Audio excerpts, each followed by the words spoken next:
least changing up in order. The Shen and the Graves remain the same. Yeah, those are looking more like the power pick bans that are still evidenced in patch 7.5. Don't want to get shoved in by Malzahar, don't want to get split pushed by Shen, and you do not want to get burned by Rumble. So Rengar, Camille were the final bans from the previous set back in game 1. We'll see if those do change. We saw that Contractz was obviously able to win the game on the Rengar. They were not willing to give it away to Immortals. Willing to bargain it in game 2, and that paid off for him. Now they got to realize, do we want to first pick Lulu? Do we want to first pick Rengar? What's left on the table for us? Yeah, Immortals was able to beat C9's Lulu if they're willing to first pick it, whereas the Rengar ran over them in this game. So once again, they're in this position. Do you ban Rengar or do you ban Lulu? Blue side Camille ban that was banned by Immortals in the previous one, and it's going to be them banning off the Rengar and letting that Lulu come through.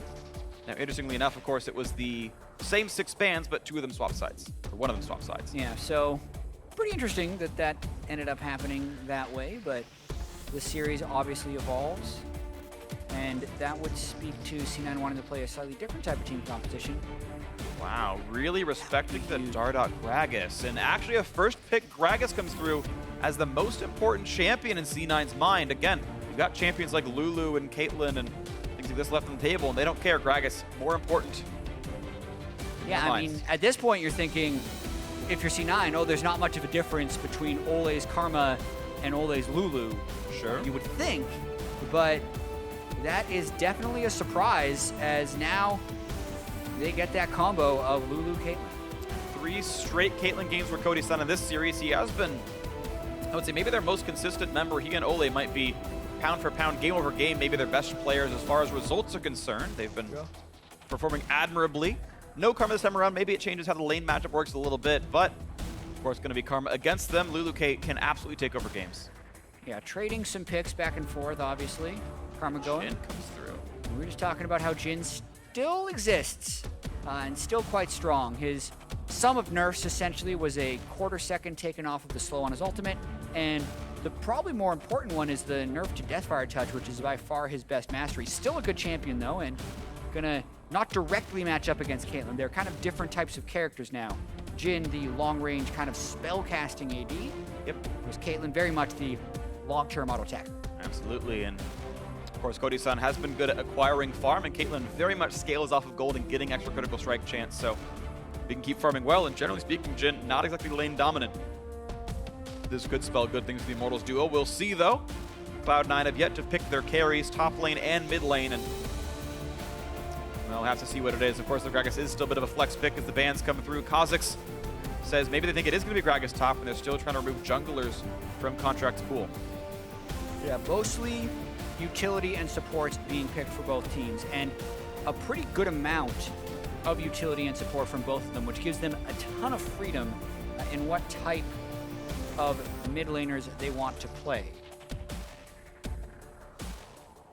Still going to be the Cassio ban. We might see the same mid laners one more time through. There's that same red side Vladimir ban. Immortals really considering that Vladimir is the best blue side mid laner, it seems, in the current pick ban metagame. That's what it's telling me anyway. Maybe they have another reason for it. Maybe it's based on what champions were still left up and what were banned, but the Vlad ban has followed a Cassio ban twice now, it feels like. Agreed there. This last ban could be Fiora if it's game 1. Throwaway. Yeah, they banned Fiora in the situation in game 1, but instead they banned Elise just because they really want to make sure Dardoch's not on one of those junglers that has very strong pick potential with CC. I like this ban more than the Fiora. Yeah, I mean, Fiora, to be fair, would be a useless ban. I don't know why I really bothered saying it, but it was the game 1 ban. Obviously, Immortals had picked themselves. They tanked top this time around. C9 probably happy to play Maokai into the matchup. Immortals not going to ban that out, but they really thought that Gragas and Elise were the important Dardoch junglers, and they have once again pushed him off those champions. Elise in going to be the grab here. It's going to be who's going to play for this one, and it's going to be fun to watch for. Yeah, this is what I thought we were going to see out of Dardoch with Elise and Gragas off the table in game 2, and instead he picked Kha'Zix. This time, they're the ones who banned the Kha'Zix away, and instead go for Elise in. And here's the thing with C9 as well. They have the ability to still do Maokai top lane if they want to, and move Gragas to the jungle. Yep. That means it's really a one-carry team at this point. Nautilus, of course, a good jungler maybe means you don't want to play things like Fiora top lane, but Sneaky generally not going to be a hard carry on Jhin, especially since his damage was nerfed. Deathfire Touch lost a quarter of its damage. That is relevant. And it's tank top, tank jungle, low damage support. It is Jensen who has to blind pick pretty much 3/4 of his team's damage. Slight exaggeration, but really it is on him. And it's going to be Talon making an all AD team as well. I have a hard time believing in this. Oh, wow. I thought almost for sure we were going to see an Orianna come in and just get a big, tanky, bruisery type team flying in. But then you throw this flanking assassin into the mix and things get really interesting. Especially since if Pobelter is comfortable with this matchup with Orianna, they have the trio I've been harping on as being super good this whole time. The Lulu, Orianna, Caitlyn. And when the other team is low damage plus an assassin, you have a bunch of assassin blockers with Orianna, Shield, and Caitlyn. It makes me really favor Immortals team comp. I agree. I do think it's going to be a very hard game for C9 to win. I don't even think they have good lanes in general, so it's got to be, in my mind, playing it out in my head, all about what Contractz can get done on this early Gragas against this Dardoch Lee Sin.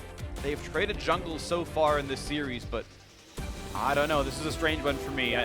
Maybe we'll see the logic later. Yeah, we have kind of seen this play out in Game 1 when Immortals had the huge amounts of CCM playmaking against Cloud9, who had the Orianna and the Lulu shields. And Immortals was able to make enough plays off of their winning lanes. I think that's the key right here, because I don't actually see these as winning lanes for C9 either, which means all of their eggs are in this mysterious playmaking basket and the ability to pull off kills. All right, well, it's going to be on Jensen and Sneaky and Contractz, the big playmakers, one with all the clever and interesting tools. The coaches shake hands, and these players are going to be ready to get into the game. Game 3 to decide who's going to win the match right here. Immortals with a shocking Game 1 victory in Cloud9, or should I say Contractz specifically, with the snowball of a Game 2 win. But now we're here to this one. Cloud9 maybe losing grip on their playoff bye, and Immortals still on the outside of playoffs looking in with a hard schedule in front of them. But if they can beat C9, they can beat anyone, and they can make that run happen. Yeah, and that's going to be a huge confidence builder. Looking at the team compositions one last time, we keep seeing Jensen, or we keep seeing Talon show up in the LCS, and NA has fairly limited success. But whenever I see a champion like that despite not showing up on stage, just keeps getting picked again and again, there's something about that champion we're not seeing that these guys have experienced in scrims. Talon is still highly picked in Korea and a lot of other regions, so if C9 is to win the series, I think Jensen actually needs to have a big performance here on Talon. Definitely agree. The team comp, low damage, lots of support. Jensen and Sneaky to put out the damage here. And Immortals hoping to close out the upset win over Cloud9 and improve to half a game back, I think, from 6th place. Half a match, I should say. 30 seconds until 4 to play. Immortals 1 match behind, but they still play both CLG and Dignitas, 2 teams just above them in the standings. I believe actually it means that Immortals are in control of their playoff destiny if they can win out. And the rest of it just depends on how many matches their opponents can win and lose as well. Yeah, plenty of really exciting matchups coming in down the stretch. We've also seen a tale of 2 junglers for these guys, having pretty decisive jungle wins and losses in both of these games. Game 1, Dardoch heavily out-experienced Contractz, being able to clear many more camps, whereas Game 2, Contractz actually just killed Dardoch within Dardoch's jungle. So I want to pay close attention to the early paths here to see if any funny business goes on. 1 sapling from Impact, apparently had to leave and get back to his top lane a bit earlier. Looks like he's going to fake leash the blue buff and also make sure something's happening up there. Meanwhile, Flame and Pobelter are going to help with Dardoch's start. Yep, Impact purposely losing some health, losing some mana. Looks to see which route the Nautilus might take. Really waiting around for maybe a delayed invade towards that buff. Yeah. I'm surprised he didn't drop a sapling in the river, just to spot maybe an invade route. Yeah, I really feel like he's just trying to fake like he did an extended pull, which is meant to throw Dardoch off, because as far as Dardoch is concerned, Flame could tell him, oh yeah, Impact came to lane late, most likely a blue buff start. But here, because of that, and Contractz starting Raptors, he would have the potential to go into red, or if Gragas doesn't start blue, he runs really low in mana in the jungle. But if you delay the blue buff pull, Dardoch is less likely to try and steal it, which is actually what Contractz was hoping to avoid. See right there, a nice attempt towards Cody Sun, dodged it away. Jensen takes a big chunk out from Pobelter. And actually walks back on the distance slow and takes an extra auto attack. Pobelter can't find the extra one there, but still heavy trades in the bot lane. Olleh down to half HP. Yeah, the level 1 Karma will outshove as well early on in the lane, so this will be a really interesting lane matchup to track. Jhin has been one of the guys that's picked into Caitlyn fairly often, just because he can be so spell-based and is able to get a little bit of poke in, but Dardoch coming for an early gank on a sneaky and Smoothie. In on the bot lane. Can he make it happen? No minion wave just yet. There's a flash follow on towards Sneaky, lands the slow. Plenty of damage here. Do they have enough though? And Dardoch's gonna land the auto attack and a flash for the E, and the first blood comes through. That is a nice gank there by Immortals. The level 3 gank comes true and gets the kill. Wow, 8 summoner spells burned. 3 minutes into the game, everyone was all out on that gank. Olleh going really early. They needed to not get counter ganked on that. That's the super aggressive gank, because if Gragas would have been in one of those brushes, it would have been curtains for Olleh right away, but they make the risk, it pays off, and they have pushed that lane into an advantage early on. Nicely played, Immortals getting the kill down. It's Dardoch with the first blood himself. A little bit of assist gold over to Cody Sun and Olleh, who take that first recall. Boots and a dagger. Gonna be nice for them as well. Jensen still having a pretty rough time in his lane phase. You can see Pobelter getting some good damage, but here comes the jungler. Suddenly, Contractz, a great, perfect flash from Pobelter. Oh man, that hurts for Contractz, because so often with Gragas, you kind of hold all the cards with your body slam flash, and you're able to get them right away. But when Contractz commits over the wall with that body slam, and then doesn't flash back, it also could have been done to get the catch. Watching this gank one more time, it's just a level 2 lane. Olleh flash ignites immediately, which makes Sneaky want to hold on to his heal until the ignite is gone. He ends up having to heal early while the healing debuff is still there, and Dardoch just E flashes and auto attacks without even worrying about the little Q game, just because you don't have that much health at level 2 when you do a longsword start, so they're able to get the burst damage down. Yeah, the red buff, the Thunderlord's damage, just ward hop into the auto attack, flash or E flash to follow, and one final auto to land the Thunderlords, and the kill comes through. 400 gold to a jungler's, gotta feel good. See how much more they can get with this one, as Immortals still gonna wave clear, otherwise holding fairly equal in lane. The kill did not go to the laner, so the actual gold injection was not that huge into the matchup. Yeah, and Immortals burned all their summoner spells while going aggressive, so it's actually C9 that has the summoner spell advantage in terms of if they did another all-in. See if that turns around, if anything else comes of it. Contractz, of course, does have flash, didn't burn his on the Pobelter gank. Pobelter is missing all his summoners, by the way, and Jensen has all of his, so potentially it's the mid lane that you find as the opening here. Just play back and forth, good damage into Olleh. Ignite is on, looking for the kill. Sneaky not gonna find the equalizer just yet, but good trade all the same. Yeah, and one thing about having Talon in the game as well is the ability to roam bottom lane for ganks is greatly enhanced. Contractz also, knowing the summoner spells are down here, trying to go in, that's why there's that control word in the brush. Olleh gotta be very careful. He's playing back, but they need to shove one more wave scene on if they want to make this gank happen. It's just not going to go through, of course. The cannon wave takes too long. They know the Dardoch could come down and go for it, so not much more to be had, and Immortal's going to be able to come away with this without too much loss. Control word kill is something, at least, I suppose. C9 gets something out of it, but otherwise it's Gragas going back down. Quick reset means warding smite and the boots of speed. Of course, 4 items for Dardoch, who has been winning in this matchup thanks to the first blood. See, it is that 500-ish gold difference. The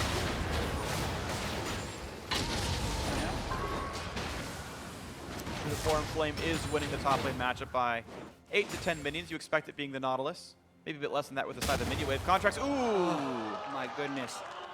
Flame was actually a little vulnerable to a gank because he burned his ultimate, and that is one of his great gank escapes, just being able to ult the guy coming for him. Would have been a good play, but Contractz just with the very basic blast cone mistake, not going over the wall. Now he's scouted out by Flame. Flame gonna grab some honey fruit. Scuttle. Okay. Scuttle. Left her take a snack, it's fine. Didn't actually go for all the fruit anyway. Apparently Flame wasn't that hungry.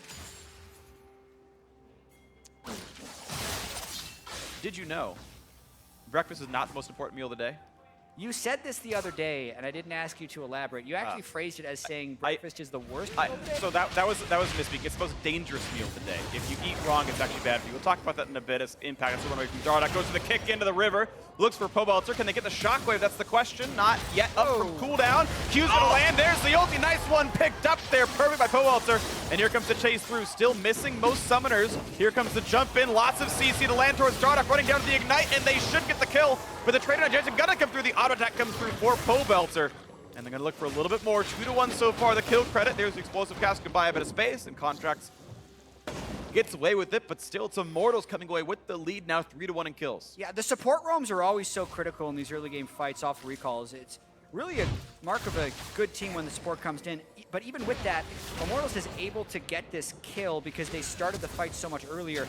Pobelter catches impact with just the tail end of that shockwave, which was quite pretty. And then Flame also roams here pretty quick. But Jensen's smart enough to flash out once he notices Flame, and Smoothie really does kind of turn this fight around.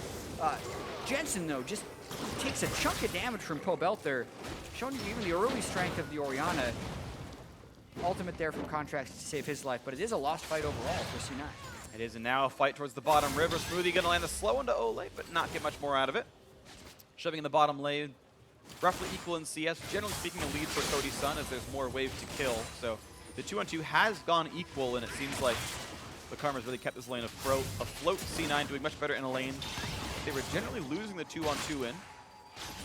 Yeah, and we were wondering as well with the C9 composition, you know, what does their late game and their scaling look like? Immortals have this clear plan of having Cody Sun with Orianna and a huge tank line that has shielding augmentation built up, but C9 just like need Jensen to assassinate the guys that have a bunch of shields. It's not very clear.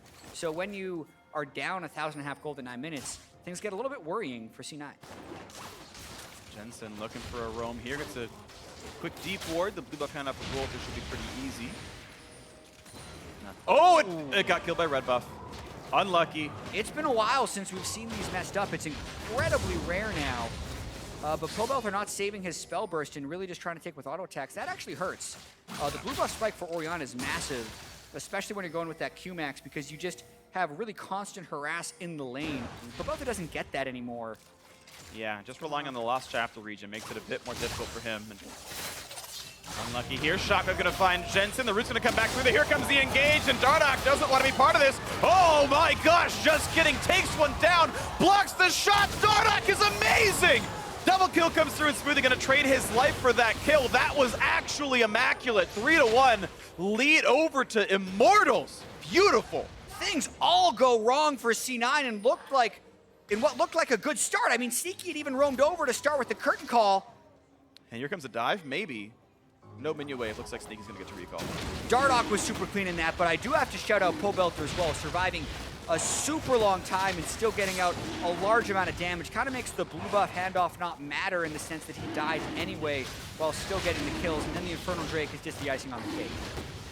And I gotta watch that again, because I thought for sure it was like, well, Pobelter's dead, sorry buddy, the gank is there, and Dardoch did so much damage. Exactly, you gotta remember, Pobelter's got barrier as well as the Lee Sin safeguard to work here, as well as his E-shield from Orianna. So he had the E-shield on from the beginning of the burst, and Dardoch executes Jensen, but then he's got his barrier, which delays the kill onto Contractz so much, and then Dardoch is blocking the potential Qs from Smoothie, which means Smoothie then has to flash in, but that just means it's a trade 1-for-1. Dardoch and Flame get more kills, and Sneaky Roam from the bottom has little impact after the initial curtain call.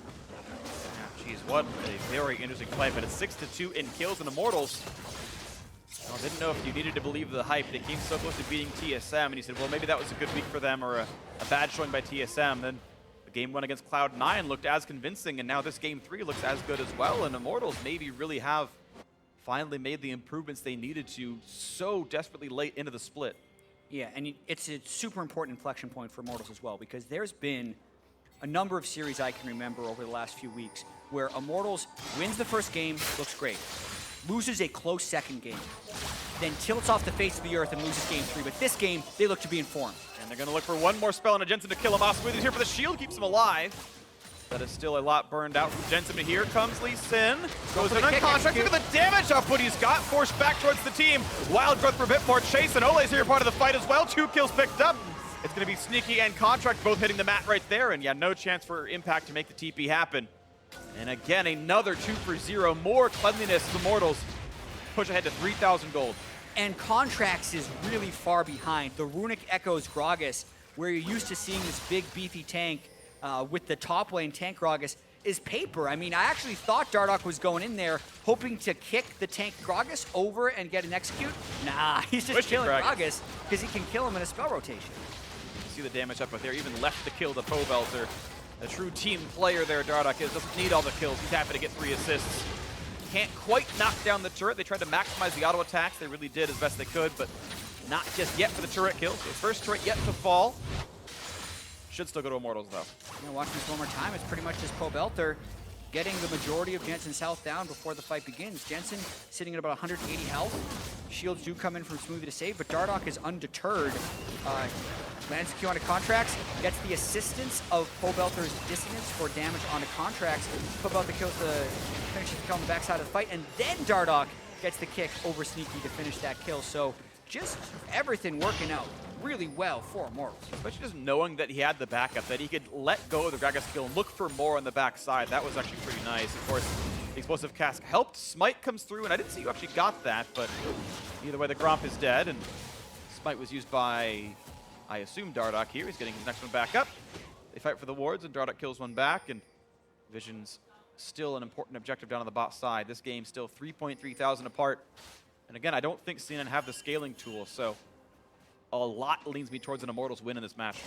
Yeah, still got a call towards that draft where it looks like Immortals came out ahead based on their pick priority. That first pick, Gragas, looking more and more questionable, especially with how Dardoch is performing on his, what would be secondary jungler in Lee Sin in this case.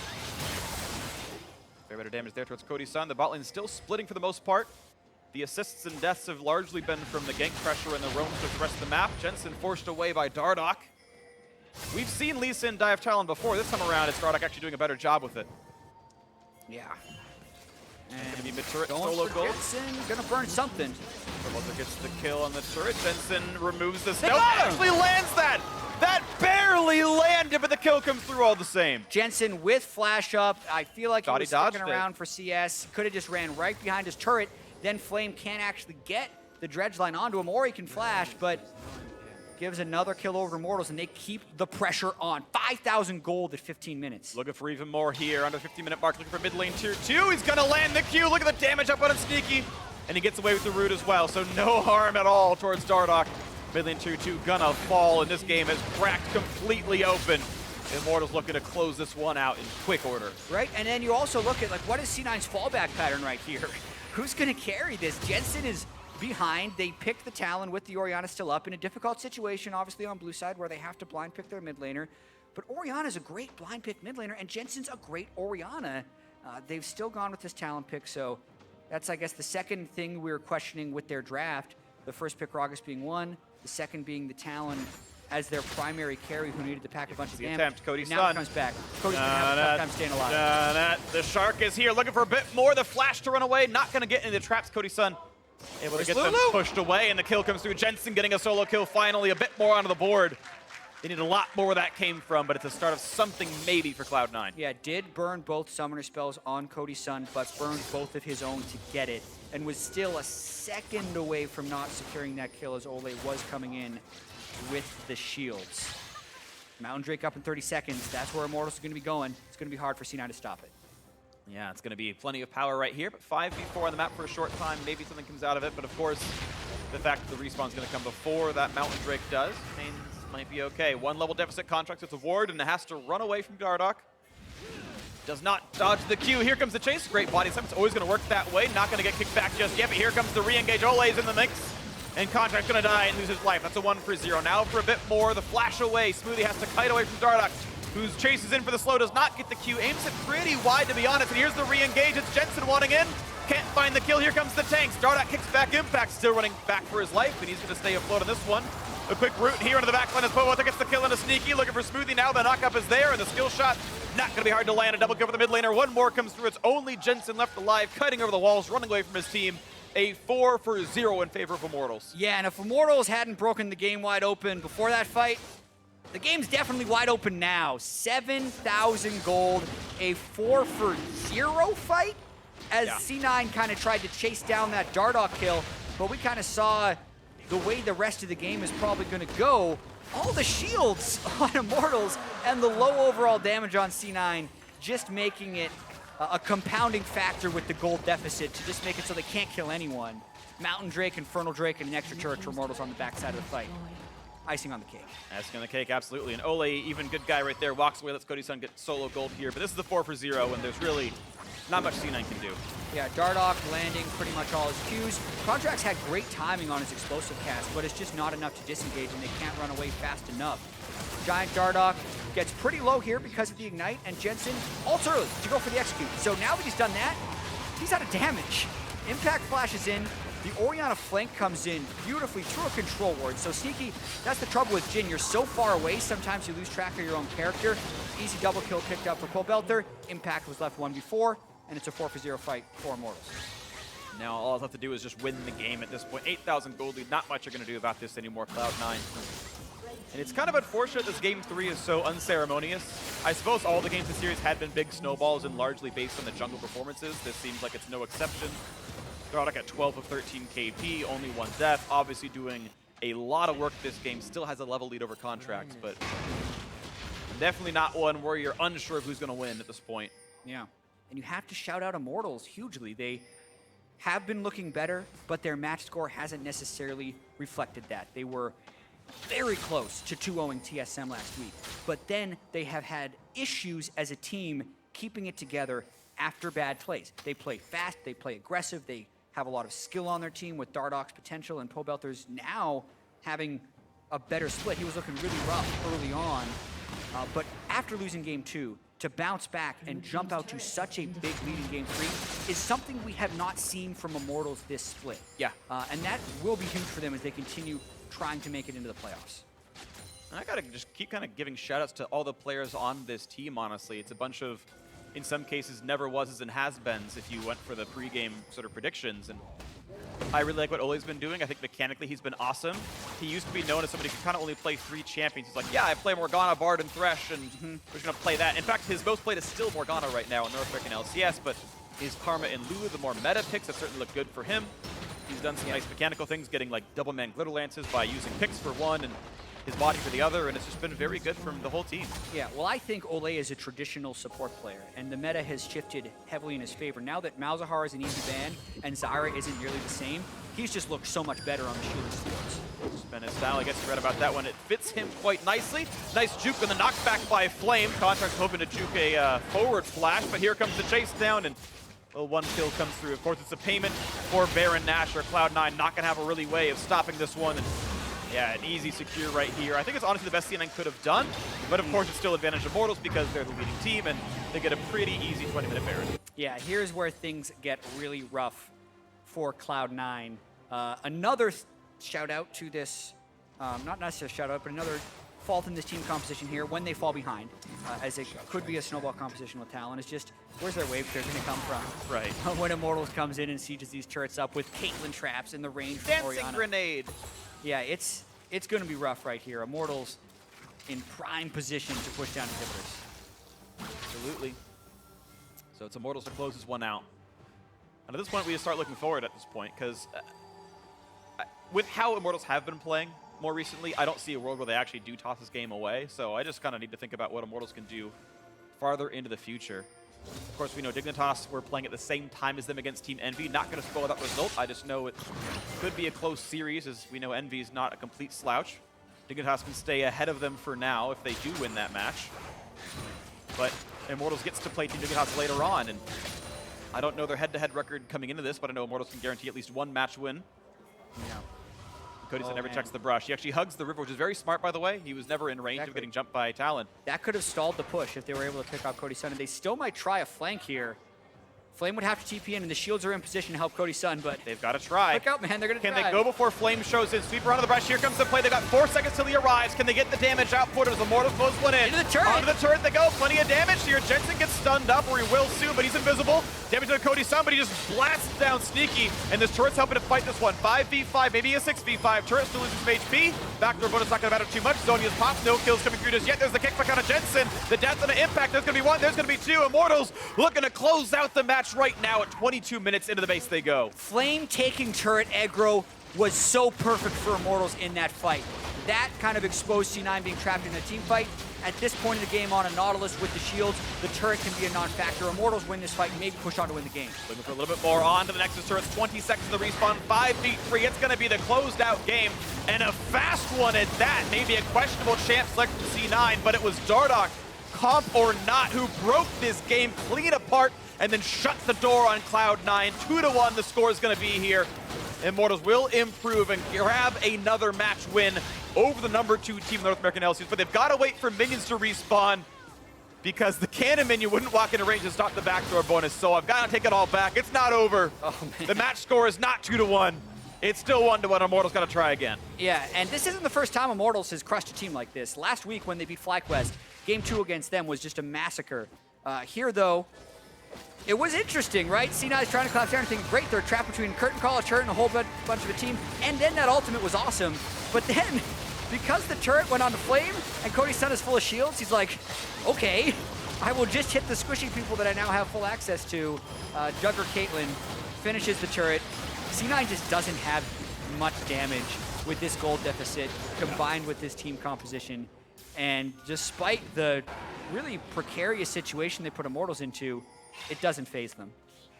Absolutely great play, and Dardoch I gotta give lots of credit to individually because it felt like so much effort was spent by Cloud9 to pinch him down. Let's first pick your Gragas, you ban the Rengar, we'll spend some more bans on you in the second phase, and he goes, yeah, but I'm the cleanest least in NA. What are you doing, buddy? And Dardoch, I mean, just puts them over his knee right there and gives him a couple of slaps because Dardoch has honestly done so much work this game, and Immortals, you can see they so rarely win the final game of the series.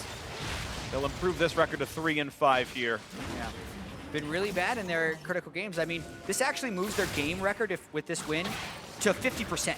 So they've been actually a relatively competitive team, just unable to close a lot of these series. Final push, no Baron buff. We'd like to see him try and finish it on this. C9 going for a fight. Here comes the attempted play one more time. Impact in the back line. Couple of body slam knockups are there. Cody Sun actually gets assassinated for 1. The damage is there, but so is it for Immortals. They've got more threats in this roster. It's a 1-for-1 so far. Jensen's dead. Sneaky. Caught up by the dredge line. Kill comes through to Flame. Contractz body slam. Still going to get chased out. The kill might come through on an impact. Lee Sin chasing. Gets the Q under the fountain. Doesn't quite take the laser. And it's now up to the next. That one can't run away. So it's going to be the game closed out. The match closed out. And Immortals, with the upset whenever Cloud9 continue to look for that playoff spot. And a definitive finish to that series by Immortals. Just blasting C9, a 25-minute win where they are up 17,000 gold. That is not what you expected when Immortals walked into this C9 series today. A smile on Flame's face knowing they did good work today. What a great game. Dardoch's Lee Sin. It was most of these games were the junglers really cracking things open. And at the beginning of the season, the junglers were overpowered. The jungle had so much XP and gold, and it was like every other day. Well, Moon's hard carrying, Acadian's hard carrying, Dardoch's hard carrying sometimes. Yeah. Had a bit slower start himself, and then the jungle itself got nerfed, and it was more about the mid laners. Oh, now the bot laners are carrying a bit more. But this series was a lot of Dardoch and a lot of Contractz taking the game into their own hands and making the openings. Exactly. They were swinging at each other hard right there. Contractz had the 15-kill Rengar game in Game 2. Yep. Dardoch and Contractz hugging there, but then the 9-1-9. Lee Sin in that final game making so many of the plays. That's the word for it as well. Beautiful. Yep. Dardoch Lee Sin is a thing of beauty. You've got to admit that. He's very good at the champion. He's a very good player. And when he's on form, he is scary. And that's the interesting thing, when he is on form. Because for the highlight plays that Dardoch has had this year, he's had his fair share of bloopers. Taking Qs into turrets, flying into Talon when he should be dying. But that's about Immortals turning the corner, getting their head in the right place, getting their strategy together, and occasionally, as we've seen now with this C9 game as well as their FlyQuest series, absolutely demolishing some teams. Yep, absolutely the case. And if they can get that early snowball, then good for them. I do think that their late game shot calling was actually quite solid overall. We look at this match right here in Game 1, Game 3. They closed them out convincingly with very few slip-ups. Their Baron setups were great. They got, sub 25-minute Barons both games. This one, 25-minute win, of course. Yeah. But so many times we see teams are like, okay, they got those first bloods, that's nice, and then they do nothing. And Immortals clearly do not have those issues. So the late split Immortals do look like a real team.